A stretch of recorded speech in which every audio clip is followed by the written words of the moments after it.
Hi everyone, welcome to my YouTube channel. So Sunday ಇವತ್ತು ಏನಪ್ಪ ಇವತ್ತು ಸ್ಪೆಷಲ್ ಅಂತ ಯೋಚನೆ ಮಾಡ್ತಿದ್ದೀರಾ. ಸೊ ಇವತ್ತು ನಾನು ರೆಸ್ಟೋರೆಂಟ್ ಶೈಲಿಯ ಪನ್ನೀರ್ ಕುರ್ಮಾ ಹೇಗೆ ಮಾಡೋದು ಅಂತ ನಾನು ನಿಮಗೆ ಹೇಳ್ಕೊಡ್ತಿದ್ದೀನಿ. ಬನ್ನಿ. ಸೊ ಈ ವಿಡಿಯೋ ನೋಡೋಕ್ಕೂ ಮುಂಚೆ ಫಸ್ಟ್ ನನ್ನ ಚಾನಲ್ಗೆ ಸಬ್ಸ್ಕ್ರೈಬ್ ಆಗಿ ಅಂತ ಹೇಳ್ತಾ ನಾನು ಸ್ಟಾರ್ಟ್ ಮಾಡ್ತಾಯಿದ್ದೀನಿ. ಬನ್ನಿ. ಸೊ ನಾನು ಮೊದಲಿಗೆ ಸ್ವಲ್ಪ ಆಯಿಲನ್ನು ಹಾಕ್ಕೊಂಡು ಅದಕ್ಕೆ ಶುಂಠಿ, ಬೆಳ್ಳುಳ್ಳಿ, ಒಂದು ಸ್ವಲ್ಪ ಚಕ್ಕೆ, ಲವಂಗ ಇದಿಷ್ಟನ್ನು ಹಾಕ್ಕೊಂಡಿದ್ದೀನಿ. ಹಾಗೆ ನಾನಿಲ್ಲಿ ಬ್ಯಾಡಗಿ ಮೆಣಸಿನ್ಕಾಯಿನ ಯೂಸ್ ಮಾಡ್ತಾಯಿದ್ದೀನಿ. ಏನಕ್ಕಪ್ಪ ಅಂದರೆ ಅದು ಕಲರ್ ಬರೋದಕ್ಕೋಸ್ಕರ ಸ್ವಲ್ಪ ನಾನು ಬ್ಯಾಡಗಿ ಮೆಣಸಿನ್ಕಾಯಿ ಯೂಸ್ ಮಾಡ್ತಾಯಿದ್ದೀನಿ. ಹಾಗೆ ದಪ್ಪಗಿರೋ 2 ಈರುಳ್ಳಿ, ಹಾಗೆ ಸ್ವಲ್ಪ ಎಳ್ಳು ಒಂದು 2 ಸ್ಪೂನಷ್ಟು ನಾನು ಎಳ್ಳು ಹಾಕ್ಕೊಂಡಿದ್ದೀನಿ, ಬಿಳಿ ಎಳ್ಳು. ಬಟ್ ಎಳ್ಳು ಹಾಕೋದ್ರಿಂದ ಟೇಸ್ಟ್ ಕೂಡ ತುಂಬಾ ಚೆನ್ನಾಗಿರುತ್ತೆ. ಹಾಗಾಗಿ ನೆಕ್ಸ್ಟ್ ನಾನು ಟೊಮೊಟೊನ ಆ್ಯಡ್ ಮಾಡ್ತಾಯಿದ್ದೀನಿ. ಹಾಗೆ ನಾನು ಸ್ವಲ್ಪ ಕಾಯಿ ತುರಿನ ಆ್ಯಡ್ ಮಾಡ್ತಾಯಿದ್ದೀನಿ. ಕಾಯಿ ತುರಿ ಏನಕ್ಕಪ್ಪ ಅಂತ ಅಂದರೆ ಸ್ವಲ್ಪ ಗ್ರೇವಿ ಗಟ್ಟಿ ಇರುತ್ತೆ, ಚೆನ್ನಾಗಿರುತ್ತೆ ಅಂತ ನಾನು ಇದನ್ನು ಯೂಸ್ ಮಾಡ್ತಾಯಿದ್ದೀನಿ. ಹಾಗೆ ವಿಡಿಯೋದಲ್ಲಿ ಗೋಡಂಬಿ ಹೇಳಿರಲಿಲ್ಲ, ಗೋಡಂಬಿನೂ ಕೂಡ ಆ್ಯಡ್ ಮಾಡ್ಕೋಬೇಕು. ಹಾಗೆ ನಾನಿವಾಗ ಏನೇನು ಫ್ರೈ ಮಾಡ್ಕೊಂಡಿದ್ದೀನಿ ಅದಷ್ಟನ್ನು ಕೂಡ ಒಂದು ಮಿಕ್ಸಿ ಜಾರಿಗೆ ಹಾಕ್ಕೊಂಡು ನಾನು ನಮ್ಮನೆ ಖಾರದ ಪುಡಿನ ಯೂಸ್ ಮಾಡ್ತಾಯಿದ್ದೀನಿ. ಮಟನ್ ಸಾಂಬಾರು ಪುಡಿನ ಅದು 1 ಸ್ಪೂನ್ ನಾನು ಹಾಕ್ಕೊಂಡು ರುಬ್ಕೊತಾ ಇದ್ದೀನಿ. ಅದಾದ ನಂತರ ನಾನಿಲ್ಲಿ ಒಂದು ಬಾಣಲಿಗೆ ಸ್ವಲ್ಪ ಆಯಿಲು ಮತ್ತು ತುಪ್ಪ ಎರಡನ್ನೂ ಮಿಕ್ಸ್ ಮಾಡಿ ನಾನು ಪನ್ನೀರನ್ನ ಈ ರೀತಿ ಕಟ್ ಮಾಡಿಕೊಂಡು ಚೆನ್ನಾಗಿ ಫ್ರೈ ಮಾಡ್ತಾಯಿದ್ದೀನಿ. ಆ ಪನ್ನೀರಿಗೆ ಸ್ವಲ್ಪ ಸಾಲ್ಟು, ಗರಂ ಮಸಾಲ, ಹಾಗೆ ಸ್ವಲ್ಪ ಅರಿಶಿನ ಇದಿಷ್ಟನ್ನು ಹಾಕ್ಕೊಂಡು ನಾನು ಚೆನ್ನಾಗಿ ಫ್ರೈ ಮಾಡ್ಕೊತಾ ಇದ್ದೀನಿ.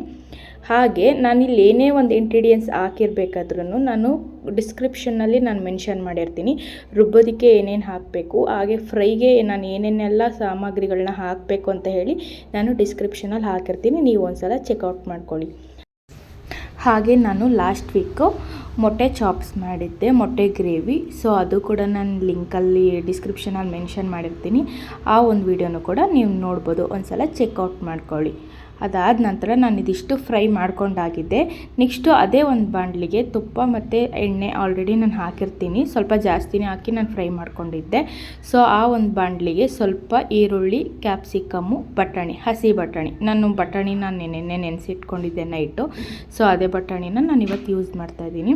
ಸೊ ಅದಷ್ಟನ್ನು ಹಾಕ್ಕೊಂಡು ರುಬ್ಬಿರ್ತಕ್ಕಂಥ ಮಸಾಲೆನ ಇದಕ್ಕೆ ಆ್ಯಡ್ ಮಾಡಿಕೊಂಡು ಚೆನ್ನಾಗಿ ಹಸಿ ಸ್ಮೆಲ್ ಹೋಗೋವರೆಗೂ ನಾನು ಇದನ್ನು ಬಾಡಿಸ್ಕೊಬೇಕು.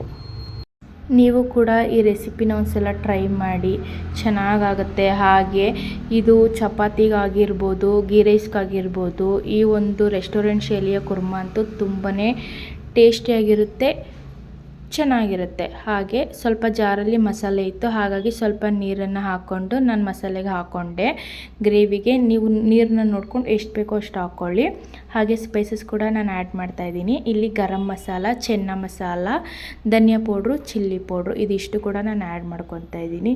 ಸೊ ಇದನ್ನು ಆ್ಯಡ್ ಮಾಡೋದ್ರಿಂದ ಸ್ಮೆಲ್ ಆಗಿರ್ಬೋದು, ಹಾಗೆ ಈ ಗ್ರೇವಿಯ ಒಂದು ಟೇಸ್ಟಿ ಅಷ್ಟೇ ಚೆನ್ನಾಗಿರುತ್ತೆ.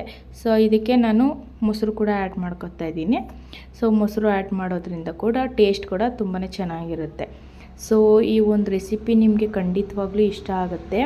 ಹಾಗೆ ಈ ರುಚಿಗೆ ತಕ್ಕಷ್ಟು ಸಾಲ್ಟನ್ನು ಹಾಕ್ಕೊಂಡಿದ್ದೀನಿ. ಅದಾದ ನಂತರ ಲಾಸ್ಟಲ್ಲಿ ನಾನು ಪನ್ನೀರನ್ನ ಹಾಕ್ಕೊಂಡು ಅದು ಮಸಾಲೆ ಹಿಡಿಬೇಕು, ಅಲ್ಲಿ ತನಕ ಸ್ವಲ್ಪ ಚೆನ್ನಾಗಿ ಕುದಿಸ್ಕೋಬೇಕು. ಕುದಿಸ್ಕೊಂಡಾದ ನಂತರ ಮೇಲ್ಗಡೆ ಸ್ವಲ್ಪ ಕೊತ್ತಂಬರಿ ಸೊಪ್ಪನ್ನ ಹಾಕ್ಕೋಬೇಕು. ಇಲ್ಲಿಗೆ ಈ ಒಂದು ರೆಸ್ಟೋರೆಂಟ್ ಶೈಲಿಯ ಪನ್ನೀರ್ ಕುರ್ಮಾ ತುಂಬಾ ಚೆನ್ನಾಗಾಗಿದೆ ನೋಡಿ. ಸೊ ಎಣ್ಣೆ ಅಂಶ ಬಿಡಬೇಕು. ಸೊ ಇಲ್ಲಿಗೆ ಪನ್ನೀರ್ ಕುರ್ಮಾ ಆಗಿದೆ. ಸೊ ಈ ಒಂದು ರೆಸಿಪಿ ನಿಮಗೆ ಇಷ್ಟ ಆಗಿದೆ ಅಂತ ನಾನು ಅನ್ಕೋತೀನಿ. ಈ ಒಂದು ರೆಸಿಪಿ ಚಪಾತಿಗೆ, ಪರೋಟಾಗೆ, ಹಾಗೆ ಗೀ ರೈಸ್ಗೆ ಸೊ ತುಂಬಾ ಚೆನ್ನಾಗಿರುತ್ತೆ. ಸೊ ನೀವು ಒಂದ್ಸಲ ಟ್ರೈ ಮಾಡಿ. ಹಾಗೆ ಇನ್ನೂ ಯಾರೆಲ್ಲ ನನ್ನ ಚಾನಲ್ಗೆ ಸಬ್ಸ್ಕ್ರೈಬ್ ಆಗಿಲ್ಲ ಆದಷ್ಟು ಬೇಗ ಸಬ್ಸ್ಕ್ರೈಬ್ ಆಗಿ. Thank you for watching.